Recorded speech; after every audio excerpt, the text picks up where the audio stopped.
초등학교 6학년 때 제가 살던 집이 재개발 지역으로 확정이 되어서 급하게 이사를 한 경험이 있습니다. 옛날에는 포장 이사가 없었던 때라서요, 이사를 가려면 몇 날 며칠을 짐을 다 싸야 했습니다. 초등학교 6학년이었던 저에게도 엄마가 미션을 허락해 줬는데요, 신문지 꾸러미를 이렇게 저한테 갖다 주면서 이 그릇 그리고 컵, 거기다가 신문을 다 싸서 이 빨간 고무 다라에다가 이렇게 넣는 미션을 맡겼습니다. 그래서 저는 열심히 사기 그릇, 컵, 쟁반 이런 거 할 거 없이 다 싸가지고 차곡차곡 빨간 고무 다라에 넣은 기억을 가지고 있습니다. 그렇게 며칠 동안 싼 이삿짐을 용달차를 불러서 새로 갈 이삿짐에 이렇게 내리면 그때부터 또 다시 열심히 정리를 하는 시간이 있었습니다. 점심때는 빼놓지 않고 먹었던 것이 예나 지금이나 짜장면입니다. 중국집에다가 짜장면을 시켜서 먹으면 고됐던 이삿짐의 그날이 너무나도 가뿐하게 느껴졌습니다. 지나고 보니까 이사는 참 우리들에게 행복을 주었던 것 같습니다. 새로 살 이 보금자리에서 어떤 인생이 펼쳐질까, 아마 좋은 시간이 허락될 거야 라는 설레임과 각오를 다졌기 때문입니다. 여러분, 오늘 말씀에도 이사 이야기가 나오고 있습니다. 죄로 물든 이 땅을 하나님께서 심판하시고자 이 노아 가족들을 빨리 이사시키는 것을 보게 됩니다. 하나님은 왜 노아 가족들을 이사시켰는지 오늘 말씀을 통하여서 그 이유를 한번 깨달아 보는 시간이 되었으면 좋겠습니다. 먼저 1절의 말씀을 함께 읽도록 하겠는데요, 1절의 말씀 함께 읽겠습니다. 여호와께서 노아에게 말씀하셨습니다. 너와 내 모든 가족은 방주로 들어가거라. 이 세대 가운데 내가 내 앞에서 의로운 사람인 것을 내가 보았다. 하나님께서는 죄로 물든 이 땅을 재개발하시고자 심판하시고자 방주로 노아 가족을 이사시키는 것을 보게 됩니다. 왜 노아 가족을 어떻게 보면 급하게 이사시키고자 하셨을까? 이 자리, 지금 노아가 있는 이 자리는 노아가 있을 자리가 아니었기 때문입니다. 지금 이 자리는 죄악이 가득한 자리였기 때문에 의로운 노아가 있을 자리가 아니었기 때문에 하나님은 급하게 이사를 명령하셨다라는 사실입니다. 죄악에 물들지 않게 하기 위해, 의로운 노아가 죄악에 물들지 않게 하기 위하여 하나님은 노아에게 이사를 명령하셨다라는 것입니다. 이 1절 말씀에 나오는 의롭다라는 단어는요, 히브리어로 단어를 찾아보니까 차디크라는 단어를 썼습니다. 곧다, 기준에서 어긋남이 없다. 한마디로 말하면 이 의롭다라는 것은 하나님 앞에서 바른 모습을 보였던 노아였다라는 사실을 우리가 이 말씀 속에서 찾아볼 수가 있는 것입니다. 그런 의로운 로마가 이 죄악에 물드는 것을 하나님은 원치 않으셨던 것이죠. 그래서 급하게 방주로 그들을 이사시켰던 것을 보게 됩니다. 여러분, 우리가 자주 쓰는 말 중에 근묵자흑이라는 말이 있지 않습니까? 찾아보니까 좋지 못한 사람과 가까이 하면 악에 물들게 된다. 인간은 환경의 지배를 받는 존재입니다. 그래서 그 환경이 거룩하면 나도 거룩해지고, 그 환경이 죄악과 유혹이 가득하면 거룩한 사람일지라도 넘어질 수가 있는 것입니다.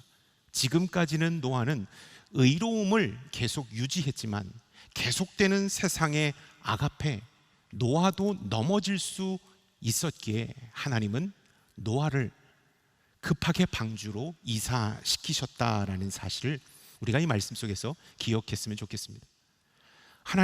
하나님께서는 노아를 이사시킨 첫 번째 이유는요, 그가 죄악에 물들지 않게 하기 위하여 그를 방주로 이사시켰다라는 사실입니다. 여러분, 그거 아십니까? 지금 이 시대 하나님의 자녀들에게도 하나님은 동일하게 말씀하고 계십니다. 이 죄악된 자리에서 떠나 거룩한 자리로 이사가라. 너의 삶을 옮기라고 말씀하고 있다라는 것입니다. 이사야 55장 7절의 말씀을 우리 한번 자막을 통하여 읽어보도록 하겠습니다. 죄를 지은 사람은 그 길을 버리고 나쁜 짓을 저지른 사람은 그 생각을 버리라. 그리고 여호와께로 돌아오라. 그러면 그가 불쌍히 여기실 것이다. 우리의 하나님께로 돌아오라.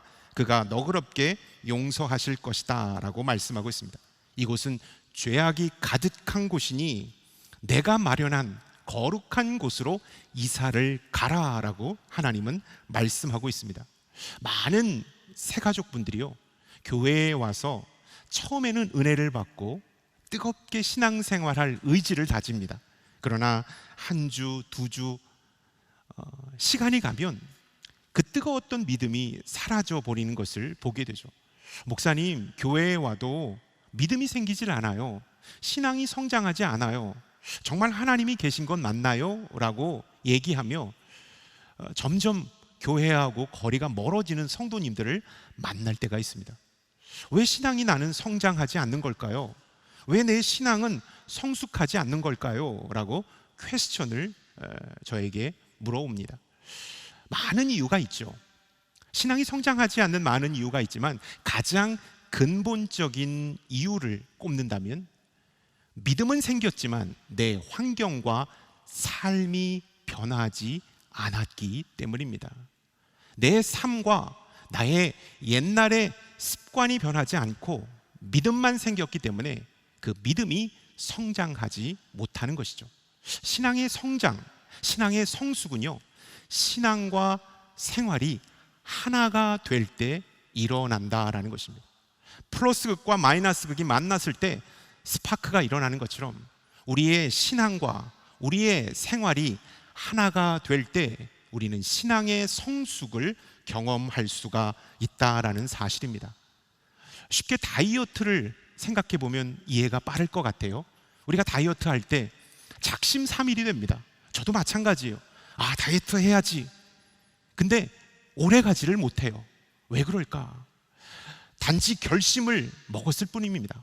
단지 그날의 식사의 양을 줄였을 뿐이에요. 근데 내 습관, 내 환경은 전혀 바뀌지 않았어요. 음식이 곳곳에 있어요. 운동은 하지 않아요. 옛날 스타일 그대로 내가 서 있는데 다이어트가 오래 갈 수 있겠습니까?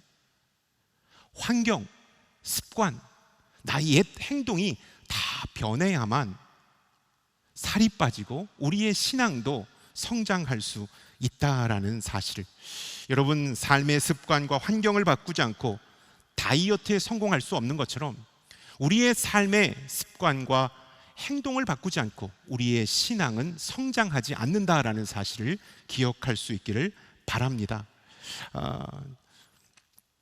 많은 분들이 신앙의 성숙을 갈망하지만 그것이 이루어지지 않는 것은요, 내 삶과 스타일과 습관이 예수 믿기 전과 동일하기 때문입니다.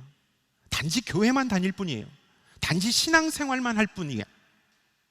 그리고 나서 옛날에 죄악된 환경 그리고 옛 습관은 여전히 갖고 있는 상태라면 우리의 신앙은 깊어질 수가 없다라는 사실을 우리가 기억했으면 좋겠습니다. 여러분, 밑 빠진 독에 물을 계속 부으면 물이 차지 않습니다. 왜냐하면 계속해서 밑에 물이 새기 때문이죠.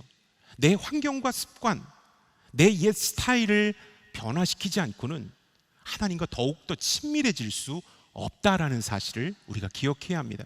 그래서 가장 중요한 것은요, 신앙을 갖고 나서부터 기도하고 예배드리는 것도 중요하지만 내 삶의 환경을 바꾸는 것입니다. 죄악된 자리에 있다면 그 자리를 피하는 것이죠. 그 자리를 피해 이사를 가야 하는 것입니다. 옛 습관에 노출될 위험에 처해 있다면 우리는 그 자리를 피신해야 하는 것입니다. 이사를 가야 하는 것입니다. 저는 지난주에 아주 놀라운 그런 소식을 들었어요. 어떤 소식이냐면 제가 왼쪽 눈 실명이 저칼슘증으로 왔습니다.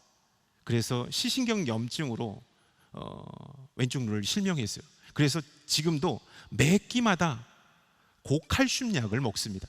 그리고 주기적으로 칼슘 수치를 항상 측정합니다. 근데 지난주에 칼슘 수치를 재보니까 저는 자신감이 있었어요. 매 끼마다 한 번도 거르지 않고 칼슘 약을 계속 복용했고, 칼슘의 흡수율을 높이기 위하여 이 낫또도 항상 먹었기 때문입니다. 그래서 칼슘 수치에는 조금 자신감을 갖고 있었어요. 근데 웬걸요? 검사해 보니까 저칼슘증이 나왔어요. 깜짝 놀랐습니다. 그 원인을 찾아보니까 주범은 커피에 있었습니다. 커피의 카페인이 이 칼슘 흡수율을 막았던 것이죠. 아무리 약을 잘 챙겨 먹고 흡수율을 높이는 보조식품을 먹었어도 이 카페인이 이 모든 것들을 막고 있었기 때문에 제가 칼슘 수치가 낮았던 것이죠. 그 즉시 그 좋아하는 커피를 끊었습니다. 끊은 것이 아니라 디카페인으로 바꿨어요. 한 잔, 디카페인 대용량으로 한 잔 먹는 걸로 만족했어요. 여러분, 제가 그거를 딱 느끼면서 깨달은 것은요, 아무리 우리가 기도하고 성령을 체험했어도 내 환경과 습관과 내 옛 스타일이 바뀌지 않으면 우리는 하나님과 친밀해질 수 없습니다. 우리의 신앙이 성장할 수 없다라는 사실을 우리가 기억해야 합니다. 하나님은 노아에게, 의로운 노아에게 내가 있는 자리를 떠나 방주로 들어가라고 말씀하십니다.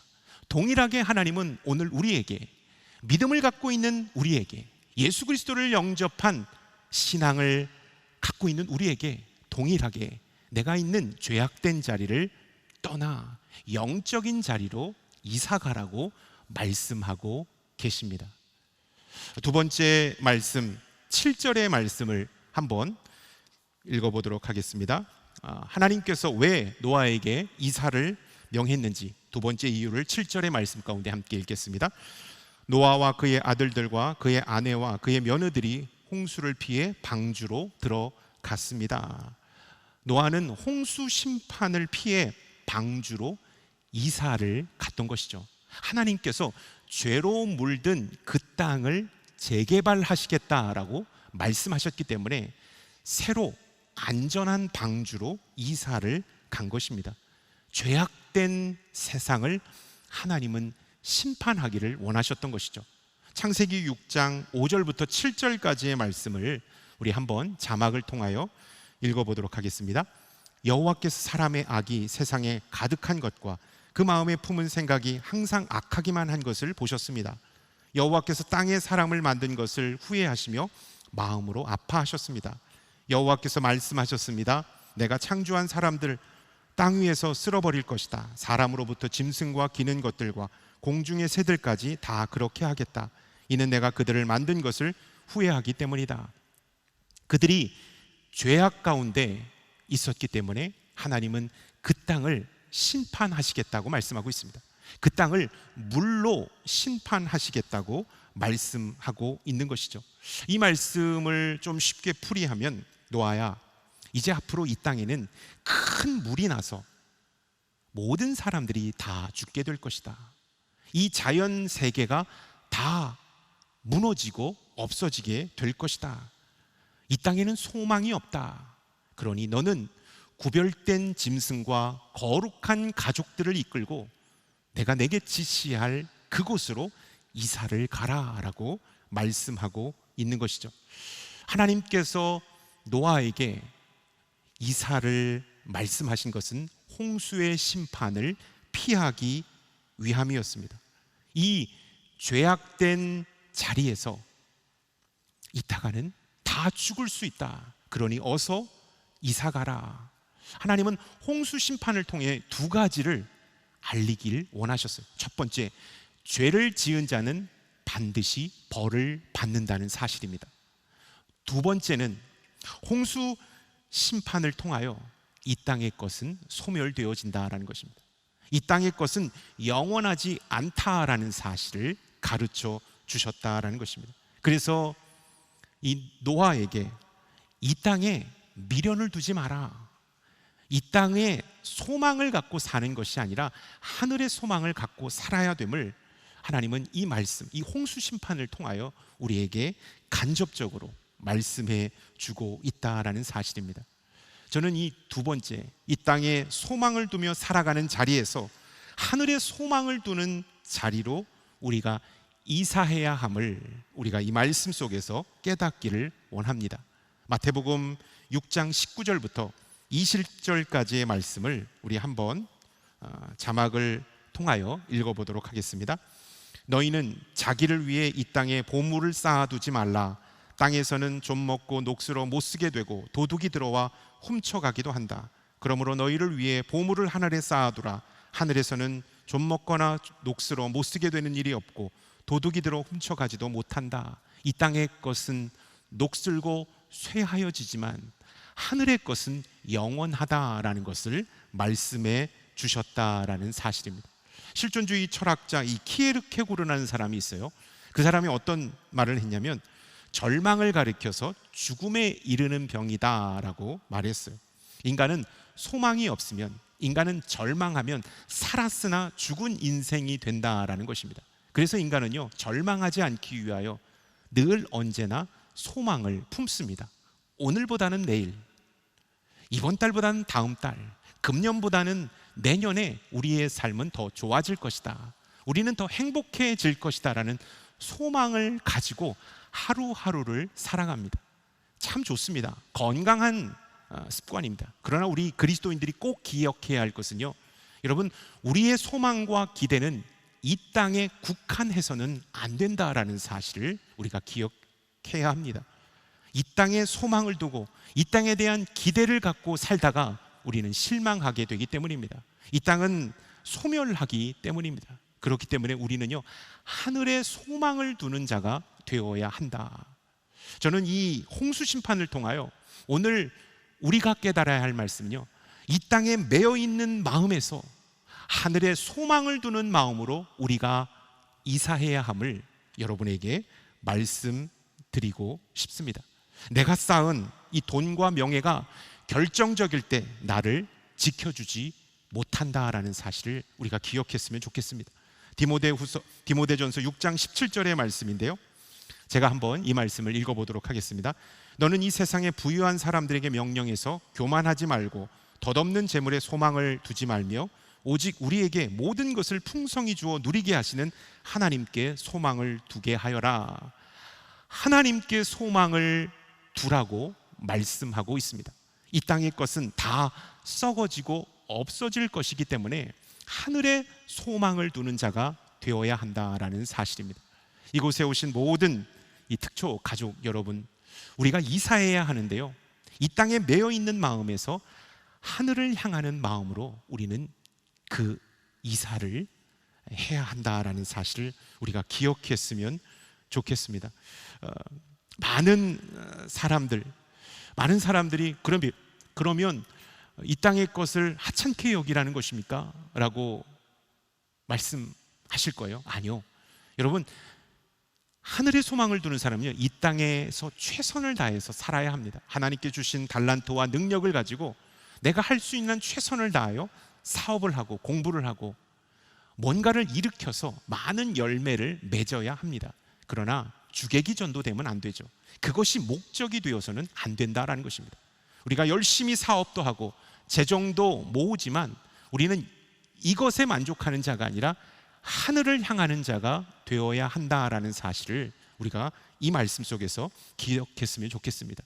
하나님께서 소돔과 고모라를 멸망시키고자 하셨습니다. 그래서 아브라함에게 그곳 성을 빨리 빠져나와라 라고 이 창세기 19장에 말씀하고 있죠.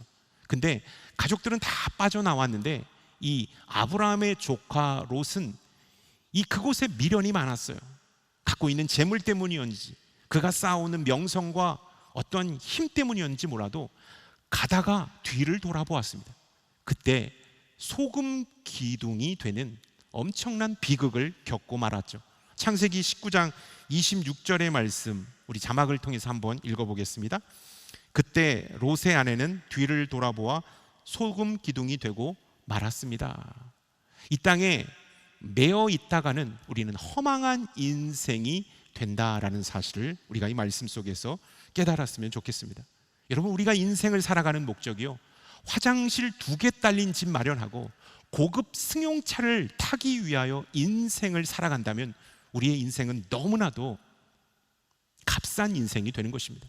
하나님은 우리가 이 땅에 매여 있는 자가 아니라 하늘에 소망을 두는 자로 살아가기를 원하신다라는 사실을 우리가 기억했으면 좋겠습니다.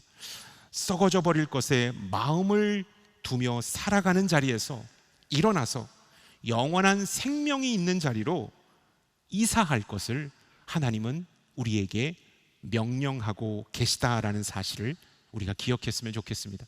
이 아인슈타인이요, 유명한 말을 했는데 자막으로 한번 준비해 봤습니다.